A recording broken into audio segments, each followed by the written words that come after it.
Welcome to the Calling the Quarters podcast. This is season 1, episode 3. Today I'm speaking with author Jenay Marontate, who's written a book, Tea Magic: Spells, Rituals, and Divination in Your Cup. I had a really great time talking to Jenay, and she really was a font of information about tea magic and tea divination. And she also shared many stories from her own personal life as her discovering herself as a witch. I really enjoyed my time talking to her, and I know you will too. So I'm going to take you right to my conversation with author Jenay Marontate. Welcome to Calling the Quarters podcast. I'm your host, Dean Jones. Today I'm talking with author Jenay Marontate. She has written the book Tea Magic: Spells, Rituals, and Divination in Your Cup. This book came out early this year. Jenay, welcome to the podcast. Hello, thank you for having me. For our listeners who are not familiar with you, can you tell us a little bit about your early years? Where are you from? Well, I am originally from a little town in Oregon called Forest Grove. I guess that is in between Portland and the ocean, kind of the bottom of the foothills before you go over the hills to get to the ocean. And so Forest Grove, Oregon. And then Portland later on, as you grow up, you want bigger cities. And then I did some soul journeying in my 20s and lived in New Orleans and Wow. Dallas, Texas, and then migrated to Central California outside of Sacramento. So I'm still close to Portland, about a 9-hour drive, but I don't have to deal with all the rain all the time. So I am kind of in a better climate, but close enough to get home if need be. When were you in Dallas? I was in Dallas from like 1998 through 2005. Oh, wow. I lived there in the 80s. Did you ever go to the Start Club? No, can't say I knew where that one was. I don't know, that might have been gone by that time. Sorry by that digression. I just got excited because I used to live there. Yeah, no, I'm a big fan of Texas and I'm a big fan of Dallas. It's a great city. It's very LA with just bigger hair and nicer boots. And a freeway designed by Dr. Seuss. Yeah, then there's the Mix Master. Yes. Yeah. So at what point in your life did you really become conscious of the fact that you were a witch? Well, I suppose I grew up with hippie parents and we did a lot of outdoor living and, very, very apropos to Oregon in the 70s and 80s. And I guess I just always knew I had connection to nature because it was always part of my life. We get so many things from our parents, our belief system, our ways of being. And when you're just kind of raised in the woods and raised camping and raised to, honor the nature spirits, you just kind of realize when you get into other institutions like school or jobs and you look around and you're talking to people and you realize, oh, you don't offer foods to the Fae on Thanksgiving? Oh, I guess we are different. And I just, and so I didn't really notice until really I got out of Oregon, because I think Oregon is filled with a whole bunch of naturey, nutty, fruity people. And so I guess, when did I realize I was an actual witch? I suppose I really started claiming the title witch probably in my 20s, because then that's when I started to realize, oh, I do these things. I guess this is witchery. And so, yeah, I guess that. For many people, they had like a galvanizing moment where they read something or something kind of called to them, either in books or elsewhere. Was there anything that kind of was like an epiphany moment for you where you felt the goddess or you kind of felt connected, or was that kind of always part of your life growing up? It's definitely part of my life growing up. Definitely part of my life growing up. We we used to go, and I still do go to this event every year in outside of Eugene called Oregon Country Fair. And as a child, I remember being around the drum circle. And I just really remember feeling the heartbeat of the drums. And I think I had an outer body experience as a child. That's what I would explain it as now. And I think it was around, so I was about 8 or 9 when I realized, oh, there's something so much more to magic and religion than Jesus Christ. So I got that when it was a drum beat around a drum circle with a bunch of pagans and hippies and gypsies dancing around. I love that. Everybody has different experiences with community. Were you able to find others that followed the same path, or were you kind of isolated? Gosh, I think in the pagan and witch community, we often start out solitary, or we'll find that bookstore that we really connect with. And, if we're lucky enough that they offer classes or courses or community there. But I think that's one of the sad parts early on. I think it's easier now to find more witch community than it was in the 80s or 90s for sure. And like any very small community or any esoteric small community, there's oftentimes like weird bickering and wars, like you got to worship the goddess like this, no, you got to do it like this. And so that kind of tears apart small groups, and that's really unfortunate. But I think now there's a better cohesion on people just really understanding we all find magic on our own path, and we share with each other our belief systems. And Wicca is a religion, and I am not Wiccan, but I am definitely a witch. But I like a lot of the Wiccan values. I think most witchy people kind of relate to some of those, just like we can relate to other spiritual teachings and find value in those too. So I would say growing up in the 80s, so I was a teenager in the 80s, so that was the real goth movement, and so there was a lot of love and witchery there, and Susie and the Banshees, and that whole darker side that kind of called us over. Were there any authors that kind of spoke to you during this time period? I know that I really got into like Drawing Down the Moon, Spiral Dance, reading Green Egg magazine. Was there anything that kind of popped out to you that really appealed to you? Any specific authors? When I was 16, I wasn't doing so good in school, and I was teen. I wasn't doing so well in school, and I had gotten in trouble, and I wasn't reading, and I got grounded, and I had never really been grounded before. And so I was given a book, and it was the biggest book I had ever seen in my life. And I threw the most giant fit about reading this book. I was so mad about it. And I had to read one chapter at a time and give a report.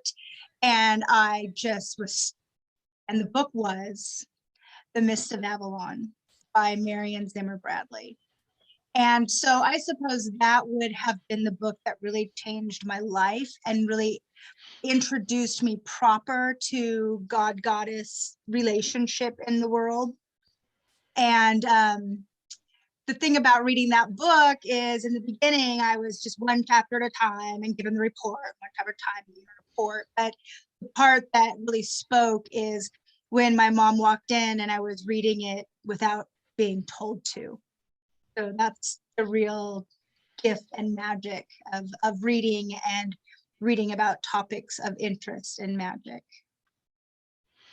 I have to say that book had the same effect in my life, and I know so many people who were affected by that book as well. And so I was really pleased to hear that that was the same for you as well.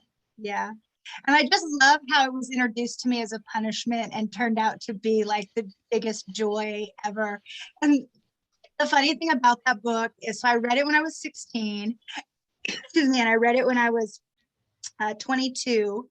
And I've recently turned 50 in my life. And I just finished it again for the third time a few days ago. And I will say, reading it as a full-grown woman, as opposed to a teenager or someone in the beginning, in my early 20s, I got a whole new perspective and a whole new view. So I really recommend to anybody that has read that book. That came out in the 80s anyway, and if they read it then, to take time to read it again, it's just a whole different story. I mean, your favorites are there, but the lessons and the intensity is just really, it's really beautiful. Yeah, I should go back and read it again. It's been a while. I still have the copy from the 80s. Yeah, it's really good. It really surprised me on how much I forgot and how much I really, really enjoyed it. What changes have you seen in paganism since you became a pagan originally? Or a witch, I should say. A little Sorry. more it's a little more understood and a little more open-minded. Like, I don't know, I try to only surround myself with open-minded people, even though that's very difficult sometimes. But I do feel just the entire world has become a little more woke to other spiritual practices, to other love practices, just other ideas. So I would feel that it is more of a you can just be a little freer about your answers and about who you are today, as opposed to when I first started walking down a magical path. But I will say, when I first started walking down a magical path, and I was pretty sassy, so if somebody had something negative to say, then I probably got all sassy back and didn't care and just went on my way anyway. So I've never really been a closeted witch or a closeted magician. I've just kind of lived my life. And if people fell off of my, circle because they couldn't handle that, then they just fell off and did it on their own means. Well, I mean, I try to talk to my kids about it, and I raised my son as a pagan, and my some of my stepkids are interested. But I think that one thing that's hard for people to understand is I know that it was very difficult back in the 80s and 90s if you were a pagan or a witch to kind of be out about it because it would affect you in many ways. Has it ever been something that had negative effects for you in your life? I'm sure. I'm sure it has. I think people get very judgmental. You lose friends in your friendship circles. I've really always been really creative and have maintained the living doing my own thing. So I've never had to worry too much about it at work because I've always had like my own businesses. And the times that I did have work, I could definitely see the judgmentalness on certain faces and certain horrors if I would start talking about my life, because you tell them, oh, I'm a witch, and then they conjure these own pictures in their head, and then they get all. But fortunately for me, I grew up really in an open-minded family, and I just maintained an open-minded path of life through my own workings, whether I was, in the early days, I was making jewelry, and then I had a aromatherapy company for 10 years. And then I moved into my tea company for the last 12, 13 years. And I want to talk to you about your book, Tea Magic Spells, Rituals, and Divination in Your Cup. This book came out earlier this year, and I wanted to talk to you a little bit about it and have our listeners get an idea of what the book's about. So tell us, what is tea witchery? I think tea witchery, really, tea is the second most consumed beverage in the world, the first being water. So tea is very intimate, and tea is a very big part of many people's lives around the world. And tea witchery really kind of boils down to water and the plant essence. And so we know how powerful water is. It's a sacred element. We call it in a direction. We can't live without water. So there's the water part of tea. And then the tea proper that goes into your cup carries its own vibration of health and magic and life sustainability throughout century after century. And that also lends to the herbs that you could put in tea also. That's not tea proper, but an herbal tisane or concoction. And when you fill your cup with water and the vibration of these plants and teas, then you imbue that into you and you're able to move forward with, you know, let me back up a little bit. So okay. when you brew your tea and you imbue your tea, you're able to take these conscious and subconscious and collective consciousnesses into you. So what I mean by that is tea witchery. Very simple. We know about tasseography, so tea leaf reading. I'm not talking about that necessarily. I'm talking about when you hold a cup of tea and you're having a conversation with your friends, your family, your water in your tea carries that vibration. We learned what in Jurassic Park, when the dinosaur steps on the ground and the water jiggles, we see there how water carries vibration.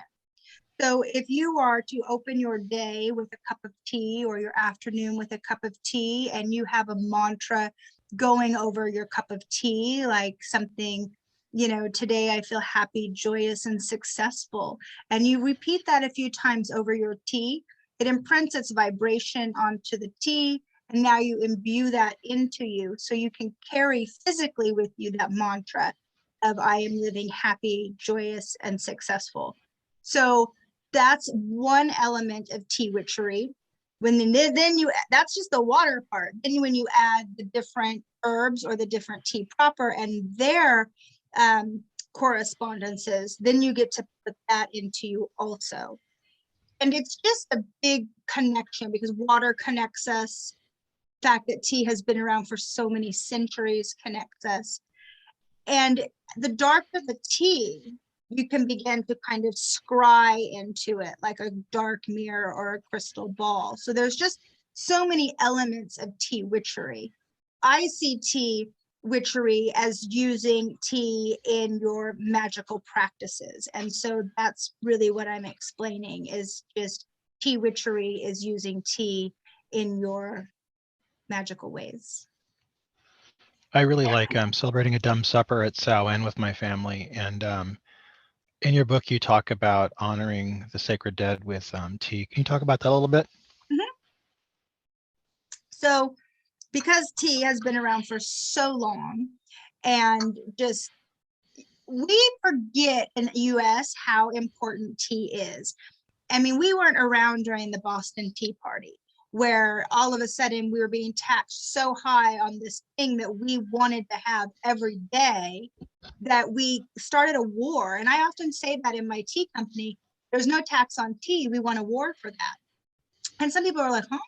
And then some people get it. And so when you are having a dumb supper, and usually people are calling in their ancestors, so their grandmothers, their grandfathers, their great grandmothers, their great grandfathers, and of course, you know, younger relatives that may have passed.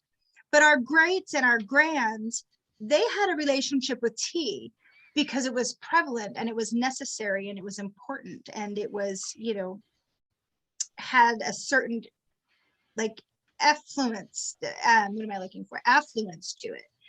And so to honor your relatives with a fine cup of tea is bringing them an offering of something that they probably enjoyed, and bringing them an offering of a vibration, and bringing them a tea party to celebrate them with, or to ask them how they're doing with over a cup of tea.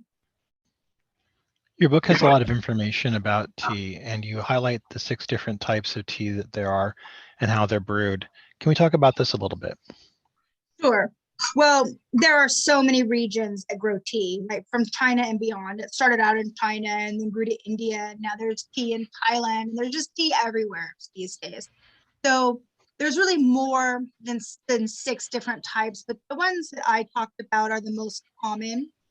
And so there's, let's say, black tea, green tea, white tea, yellow tea, pu'er. What else am I leaving out?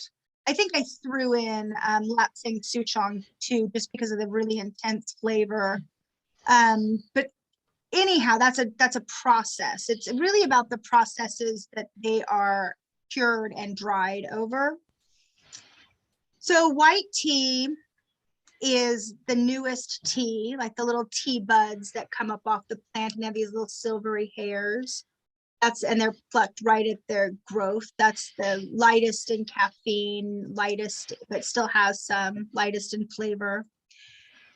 Green tea, it's all the same plant. It's just how it's prepared. Green tea is a little more robust, a little more full grown, the plucking the tea.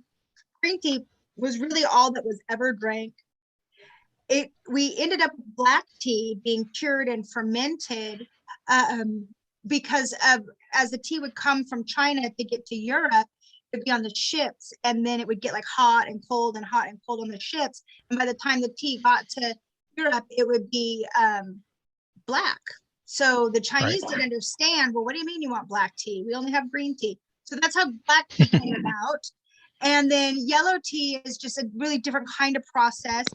Like I just use this really layman example of, like, you know, when you set a swimming pool outside on the yard and then you move it in a few days and it's yellow underneath. Right. So that's kind of how it's dried, you know, kind of dried damp and in a dark box, and that's how you get a yellow tea. It's kind of expensive. It has a very vegetal kind of flavor to it. So pu'er is a tea that is packed into a cake and steamed, and they can last a long, long time. They can be from like a quarter size up to a plate size. And then you just like break it off and make this really earthy, rich tea. It's probably the darkest, most full-bodied tea that there is, because it's got microbials in it. It's kind of doing its thing. It's rotting thing, for lack of a better term, but it's really beautiful. Has like undertones of chocolate and earth and tobacco. It's great tea. It can be spendy. So brew times. Okay, so I know in the tea proper community, there's like the exact brew time for the exact cup of tea. And I think that their guidelines are important for sure. A nice hot boiling water will really bring out a black tea flavor really well. Also, it's really helpful for really stiff herbs like cinnamon or ginger. But boiling water doesn't go well over green tea. It'll burn it and make it a little bitter. But at the end of the day, it's the longer, the stronger. It's the longer you steep your tea, the stronger it is. And that's really what people are trying to get, is a flavor profile like that. And I feel, pour your water over it. Doink your tea ball up and down. That's a professional term, by the way. If you like the way it tastes, you did it. It's right. It's perfect. Go with it. I guarantee your grandmother did not time out the tea and brew it to a certain temperature. I guarantee she didn't.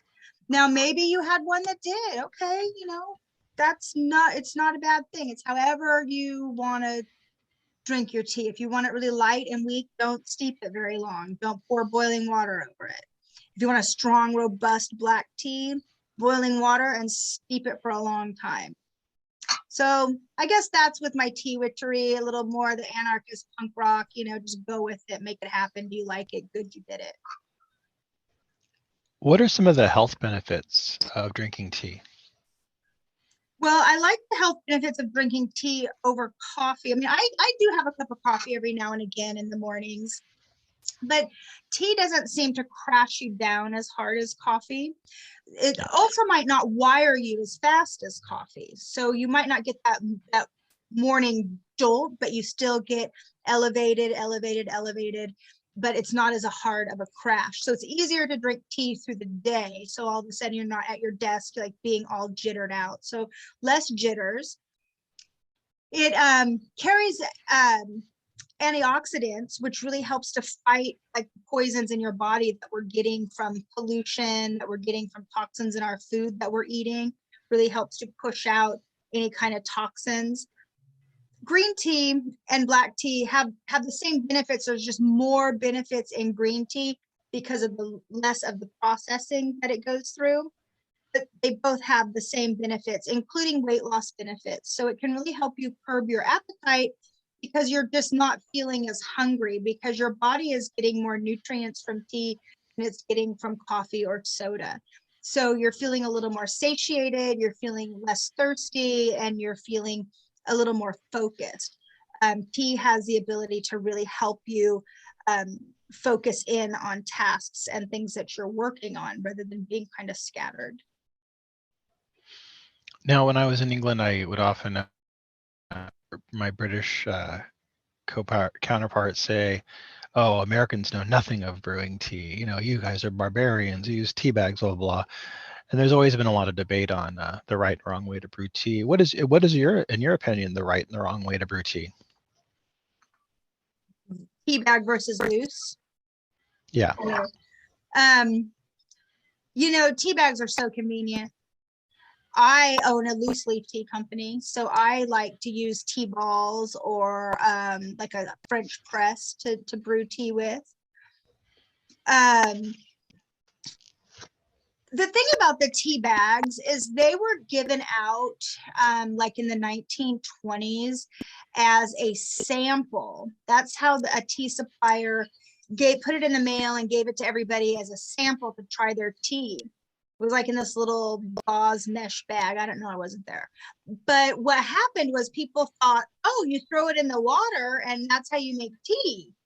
And it just blew up out of convenience. And so maybe that did happen in the US, but it really took only like 5-6 years before it just caught on like wildfire. And then everybody was brewing tea in a bag just out of the simplicity of it. I like loose leaf tea because it's generally fresher tea. Oftentimes the tea in the bags is like tea dust. You know, I feel like sometimes Lipton is just cleaning the tea off their conveyor belt or sweeping it up off the floor and putting it in tea bags. So loose leaf tea has a tendency to be fresher, more vibrant tea and herbs that you're drinking. But yeah. Same with iced tea. Iced tea happened by an accident too at Chicago World's Fair in 1904. Super hot, just unseasonably hot. And there's this tea distributor there going, what am I going to do? I'm serving hot tea. And he ran over and got some ice and poured it on ice. And everybody said, oh, tea, it's on ice. And then boom, iced tea was built. So, you know, the greatest things happen by accident most of the time anyway. So again, back to what's the difference between brewing tea bag or loose leaf? I'm going to have to stick with the good old fashioned American. Do it how you like it. Do it. I like that. Your book Tea Magic's been out a couple months now to rave reviews and much success. What's next for you? Well, so I am really, this is kind of the book has kind of been the big thing. I've owned my loose leaf tea company, Witch Gourmet, for about, 13 years. I created it. And so it's incorporating the book now into the business, right? And so right. I am now moving kind of into more wholesale than I had ever done before, because I've really been just like direct to public. You know, you get on my website, you buy your tea, or you see me at an event, you buy your tea. And now because like Llewellyn is such a big publisher and so many people have metaphysical stores, I've really tried to work on building like tea racks, like rounder racks that people can put in their store next to the books. And so I'm learning how to do that. I'm not the best at it here at our warehouse. We are learning baby steps, because you know it's difficult. It's wholesale is difficult when you've just done retail.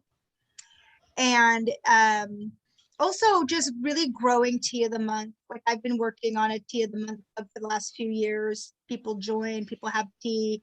You get a tea, a sample, and a mystery gift every month. And then seasonally we do crowdcasts where we get online and do tea magic together and tea rituals together.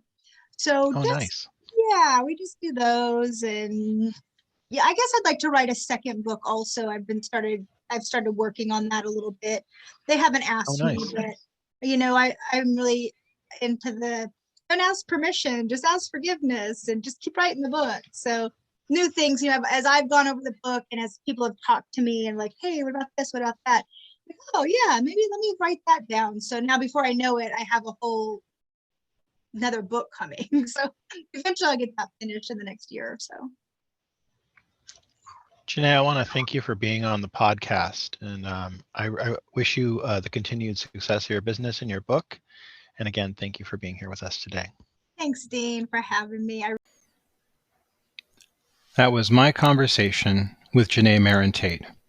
We have links to her book, Tea Magic, in the bio, as well as a link to her website where you can purchase tea from her and many other items. Next week, we're going to be talking to Phyllis Curott, who is an activist, an author, high priestess, and much more.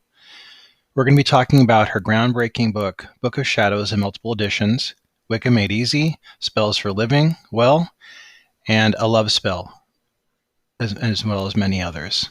I had a great time talking to Phyllis, and we discussed many aspects of her life and her awakening in witchcraft. That'll be on the podcast next week. I hope you have a great week, and until then, thank you for listening to the podcast.